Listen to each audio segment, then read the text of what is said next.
বিসমিল্লাহির রহমানির রহিম। আমরা যে এই সর্বদলীয় প্রতিরোধ সমাবেশ থেকে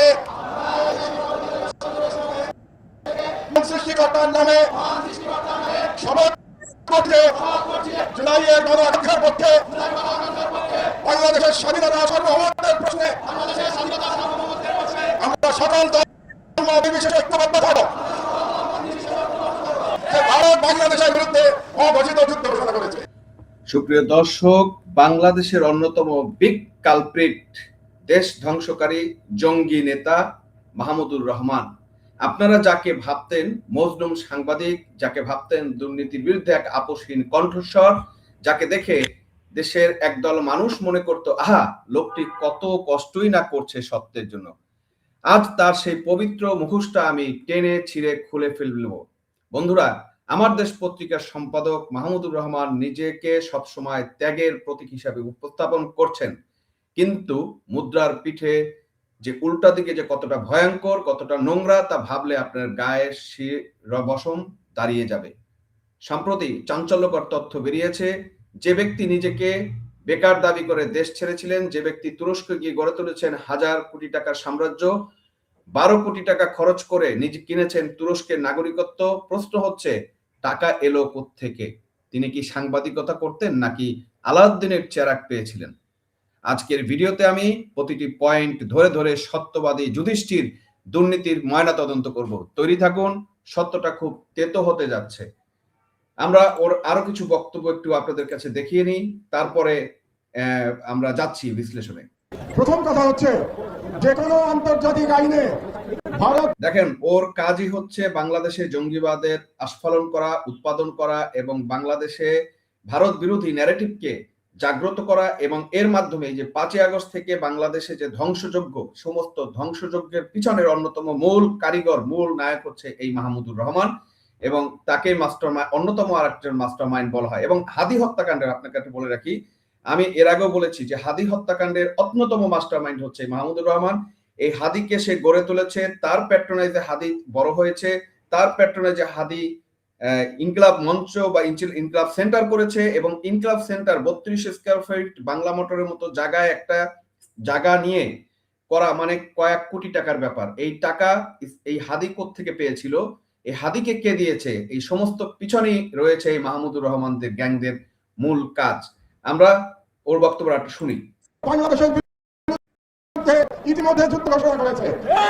কারণ হচ্ছে আন্তর্জাতিক আইনে বলে আপনার দেশের সন্ত্রাসীদের আশ্রয় দিয়ে তাদের মাধ্যমে অন্য কোনো কোন সন্ত্রাসীদের আশ্রয় দিয়েছে? সন্ত্রাস তো সব বাংলাদেশে।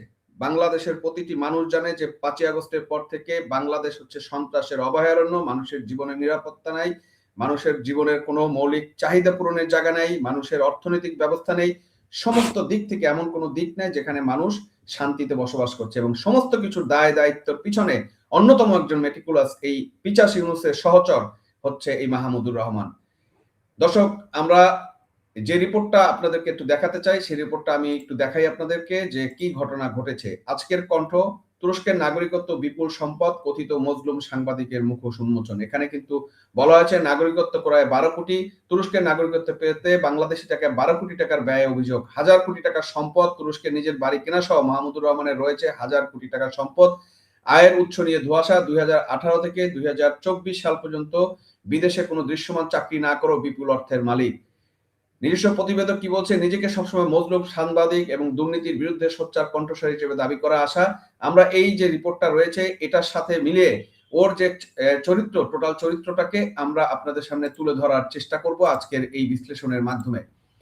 তো দর্শক, যে জিনিসটা আপনাদেরকে আমি বলতে চাচ্ছি সেটা হচ্ছে, সাংবাদিক জুলকান নাইন শায়ের একটি বিস্ফোরক তথ্য সামনে এনেছেন। মাহমুদুর রহমান তুরস্কের পাসপোর্ট পেয়েছেন। আপনি দেখেন এখানে কিন্তু তার পাসপোর্টের ছবি রয়েছে, এবং এই পাসপোর্টের ছবি কিন্তু এখানে সংযুক্ত করে দেওয়া হয়েছে। এটা কোনো সাধারণ পাসপোর্ট নয়। তুরস্কের নাগরিকত্ব পেতে হলে আপনাকে সেখানে বিশাল অঙ্কের বিনিয়োগ করতে হয়। বাংলাদেশের মুদ্রা হিসাব করলে যার পরিমাণ দাঁড়াবে 12 কোটি টাকারও বেশি। এখন আমার প্রশ্ন, মাহমুদুর রহমান সাহেব, আপনি তো 2018 সালে দেশ ছেড়েছিলেন, 2024 সাল পর্যন্ত আপনি বিদেশে কোন লাভজনক চাকরি করেছেন এবং কোন প্রমাণ, এমন কোন প্রমাণ কি কারো কাছে আছে? তবে এই 12 কোটি টাকা আপনার কাছে আসলো কিভাবে? আপনার কি মনে হয় দেশের মানুষ গাধা? একজন মানুষ দৃশ্যত বেকার থেকে কিভাবে বিদেশের মাটিতে কোটি কোটি টাকা ইনভেস্টমেন্ট শো করে নাগরিকত্ব পায়? এই পাসপোর্ট কি তবে আপনার ত্যাগের পুরস্কার নাকি দুর্নীতির কাঁচা টাকার ফসল? জুলকারনাইন সায়েরের দেওয়া তথ্য অনুযায়ী এই পাসপোর্ট ব্যবহার করে আপনি বিভিন্ন দেশ ভ্রমণ করেছেন, জনগণের মজলুম হওয়ার গল্প শুনিয়ে ভেতরে আপনি রাজকীয় জীবন বন্দোবস্ত করে ফেলেছেন। এটা কি জাতির সাথে চরম প্রতারণা নয়? অভিযোগ এখানে শেষ নয়। পাসপোর্টের 12 কোটি টাকা, এই যে পাসপোর্টের 12 কোটি টাকা তো কেবল এন্ট্রি ফি। তুরস্কে মাহমুদুর রহমানের রয়েছে হাজার কোটি টাকার সম্পদ। হ্যাঁ, আপনি ঠিকই শুনেছেন। তিনি যেখানে বিলাসবহুল গাড়ি কিনেছেন, ব্যবসার বিনিয়োগ করেছেন, 2018 থেকে 2024 এই 6 বছরে তিনি তুরস্কের এক বিশাল সাম্রাজ্য গড়ে তুলেছেন। আমরা সাধারণ মানুষ জানি তিনি খুব কষ্টে দিন পার করছেন, কিন্তু বাস্তবতা হলো তিনি সেখানে বিলিয়নিয়ার হিসাবে জীবন কাটাচ্ছেন। একজন সাংবাদিকের বেতন কত? অথবা আমার দেশ পত্রিকা কত টাকা লাভ করতো যে আপনার মালিক বিদেশে গিয়ে হাজার কোটি টাকা মালিক হয়ে যাবেন? এই অর্থের পাহাড় কি সাংবাদিকতার মাধ্যমে দেশে এসেছে? অসম্ভব। এটি কেবল তখনই সম্ভব যদি আপনার রাষ্ট্রীয় ক্ষমতা বা অন্য কোনো গোপন শক্তির ছায়াতলে থেকে অর্থ লোপাট করে থাকেন। মাহমুদুর রহমান দুর্নীতির বিরুদ্ধে বড় বড় বুলি আওড়ান, অথচ নিজের হাজার কোটি টাকার হিসাব দিতে পারবেন কি? এবার আসি, এই যে ইনসাফের কথা বলে, এই যে বড় বড় মৌলিক কথা বলে, ইনকিলাব মঞ্চে গিয়ে শপথ পড়ানো হলো, ভারত বিরোধী প্রোপাগান্ডা ছড়ানো হলো, ভারতের বিরুদ্ধে যুদ্ধ ঘোষণা করা হলো, কিন্তু তার চরিত্র কিন্তু আসলে এই হচ্ছে তার আসল চরিত্র। এবার আসি সবচেয়ে গুরুতর জায়গায়, অর্থ পাচার। বাংলাদেশে ব্যাংকের আইন অনুযায়ী বিদেশে নাগরিকত্ব কেনার জন্য দেশ থেকে কোটি টাকা পাঠানোর কোনো বৈধ পথ নেই। ডলারে এই পরিমাণ অর্থ রেভিডেন্স হিসাবে পাঠানো বা বিনিয়োগ হিসাবে নেওয়া আইনত প্রায় অসম্ভব। তাহলে মাহমুদুর রহমান এই টাকা তুরস্কে কিভাবে নিলেন? উত্তর একটাই, হুন্ডি। যে হুন্ডি আমাদের দেশের অর্থনৈতিক ফোকলা করে দিয়েছে, সেই হুন্ডির বিরুদ্ধে আমরা প্রতিদিন কথা বলছি। সেই হুন্ডির মাধ্যমে মাহমুদুর রহমান দেশের টাকা পাচার করেছেন। সাহেব ঠিক প্রশ্নই তুলেছেন। অন্যের দুর্নীতির সবক দেওয়া এই তথাকথিত সত্যবাদী যুধিষ্ঠির কি তবে নিজেই একজন দুর্ধর্ষ মানি লন্ডারের? আপনি কি দেশের অর্থ বিদেশে পাচার করে নিজের রাজপ্রাসাদ বানিয়েছেন? যদি হুন্ডি করে থাকেন তবে আপনি দেশের শত্রু। আপনি আর যাই হন মজলুম সাংবাদিক অন্তত নন, আপনি একজন সাদা কালারের অপরাধী। মাহমুদুর রহমান সাহেব একটা বড় গুণ আছে, তিনি খুব ভালো অভিনয় করতে পারেন। নিজেকে সবসময় ভিকটিম হিসেবে উপস্থাপন করেন। তিনি যখন কথা বলেন মনে হয় তিনি তার মতো সাধু ব্যক্তি আর নেই। কিন্তু খেয়াল করে দেখুন এই ইমেজের আড়ালে তিনি কত বড় সুবিধাভোগী। বিদেশে কোনো চাকরি নেই, আয়ের উৎস নেই, তবু বিলাসবহুল জীবন। এর মানে কি? এর মানে হলো তিনি বিশেষ কোনো গোষ্ঠীর হয়ে কাজ করছেন, অথবা আগে থেকেই বিপুল অর্থ সরিয়ে রেখেছেন। জনগণকে বিভ্রান্ত করতে তিনি ইসলামের কথা বলেন, ন্যায়ের কথা বলেন, কিন্তু নিজের সম্পত্তির বেলাতে এসে তিনি সব ভুলে যান। এই দ্বিচারিতা আর কতদিন চালাবেন আপনি? মজলুমের মুখোশ পরে আপনি আর কতদিন মানুষের সহানুভূতি নিয়ে খেলবেন? হাজার হাজার কোটি টাকার মালিক হওয়ার পর আপনি মজলুম বলাটা কি আসলে প্রকৃত মজলুমদারের অপমান করা নয়? এই যে এত তথ্য প্রমাণ সামনে এলো, দুর্নীতি দমন কমিশন দুদক এখন পর্যন্ত কোনো পদক্ষেপ নিয়েছে কি? কেন একজন ব্যক্তির হাজার কোটি টাকার উৎস নিয়ে তদন্ত হচ্ছে না? সরকারের ভিতরে কি এমন কেউ আছেন যারা তাকে রক্ষা করছে? নাকি মাহমুদুর রহমানের এই অবৈধ সাম্রাজ্যের ভাগ অন্যের পকেটেও যাচ্ছে? সচেতন মহল মনে করছে এই বিপুল সম্পদের উৎস দ্রুত তদন্তে আনা প্রয়োজন, কিন্তু এটা তারা করবে না। এই পিচাসি নিউজ কারণ করবে না, কারণ এই সমস্ত নাটকের সাথে এই সমস্ত দুর্নীতি বরপুত্র হচ্ছে এই পিচাসি নিউজ। টাকা তার উপরে লাগে, নিচে লাগে, পাছা লাগে, মুখে লাগে, মানে টাকা দিয়ে কবর দিলেও, মানে কবরের ভিতরে ইউনুসের যে কত টাকা লাগবে সেটা আল্লাহ মালুম জানে। এই দুর্নীতির বরপুত্র এক ছিল তারেক, আর এক হলো ইউনুস, আর এরা তো আছেই। ইনি কিন্তু একসময় বিডার চেয়ারম্যান ছিলেন, এই তারেক রহমান বিএনপির গত আমলে, এবং তখনই এই টাকা পয়সা কিন্তু উনি সরিয়ে ফেলেছেন। মাহমুদুর রহমান সাহেব, আপনি যদি সত্যি সৎ হন তবে নিজের আয়ের উৎস জনসমক্ষে প্রকাশ করুন।